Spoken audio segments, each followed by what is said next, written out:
Welcome back, everybody. I'm James with T2, and today we have an assortment of large caliber firearms to test on ballistics gel. We're going to be pitting the 500 Smith & Wesson versus the 500 Bushwhacker, and we also have a couple of African Express rifles to even out the mix. So I hope you enjoy. 500 Smith & Wesson Magnum, 440 grain cast.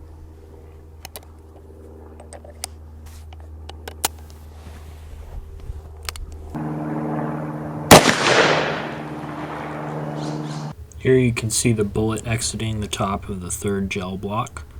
We tested this load 3 times, and in each case the bullet deviated and left the gel in approximately the same location.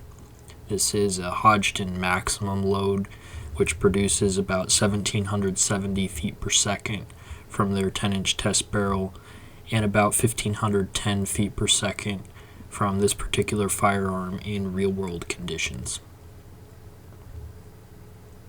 And as you can see, this bullet left the gel block at approximately the 59-inch mark.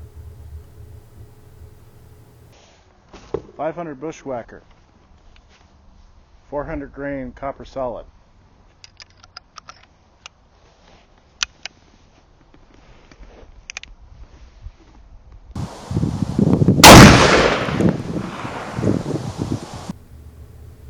This particular load penetrates straight and deep. Muzzle velocity in this case we measured at 2,222 feet per second, which is actually a bit on the low side for this gun, but it does not seem to have hindered the performance.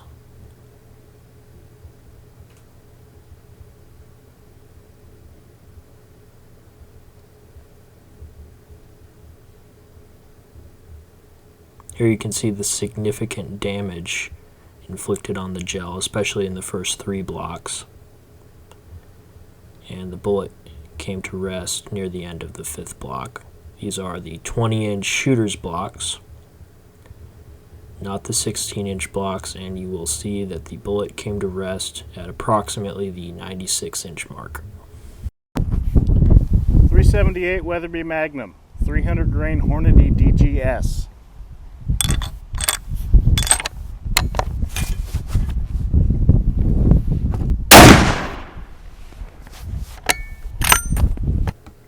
Penetration is actually superior to the 500 Bushwhacker in this case, though the wound cavity is not as pronounced.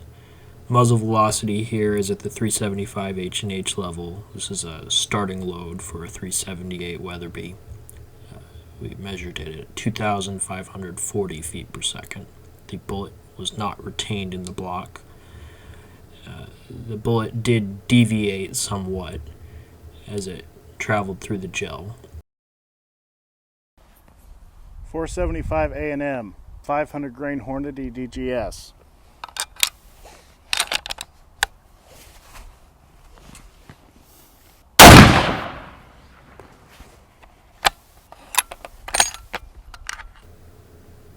Results here are actually a bit jarring. The bullet loses stability in the 2nd block and leaves the gel in the 3rd.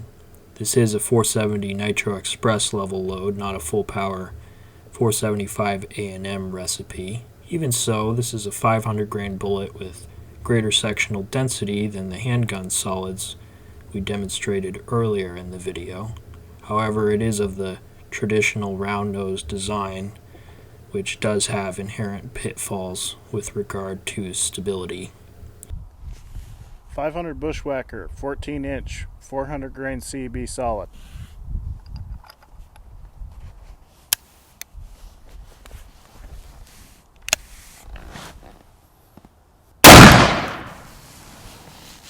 The performance of the 14-inch 500 Bushwhacker doesn't differ significantly from what we've already seen from the 10-inch configuration.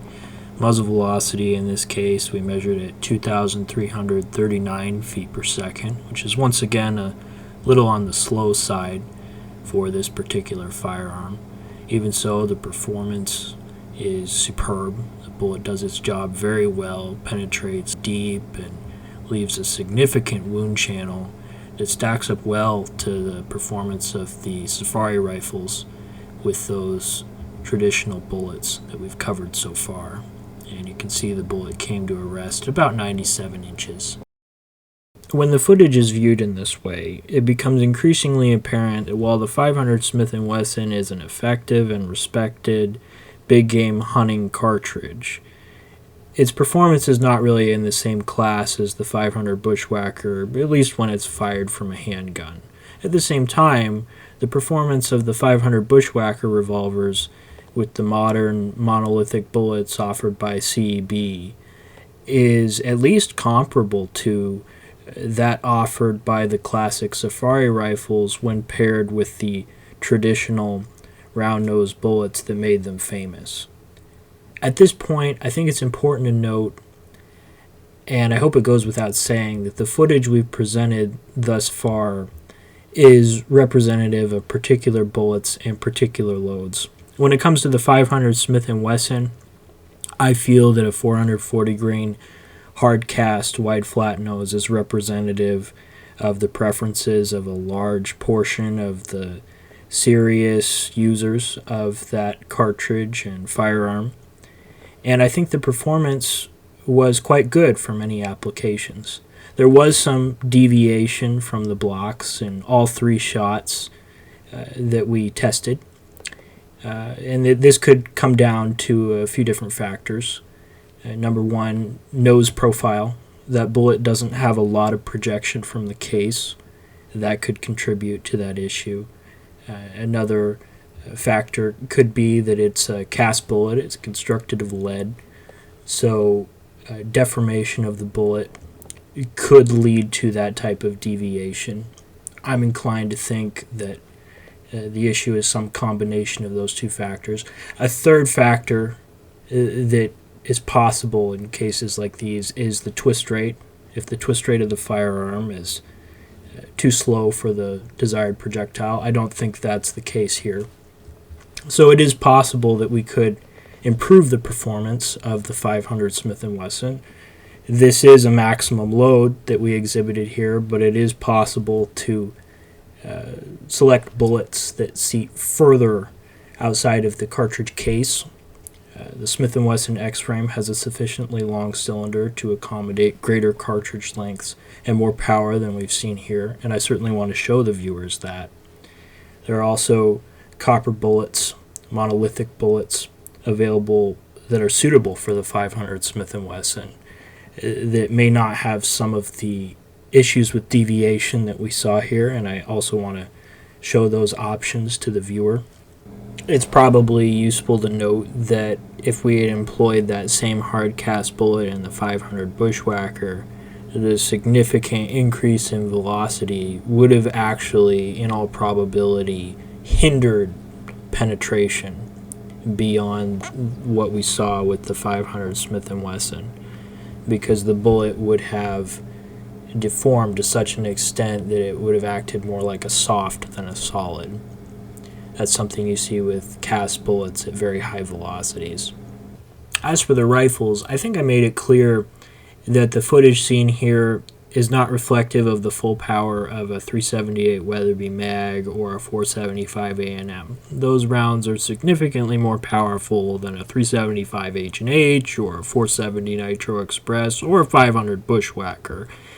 I chose to use the more moderate power level offered by the classical rounds because they've always been more influential than what I happen to have, and they've always been regarded from their inception as effective tools for use on dangerous game.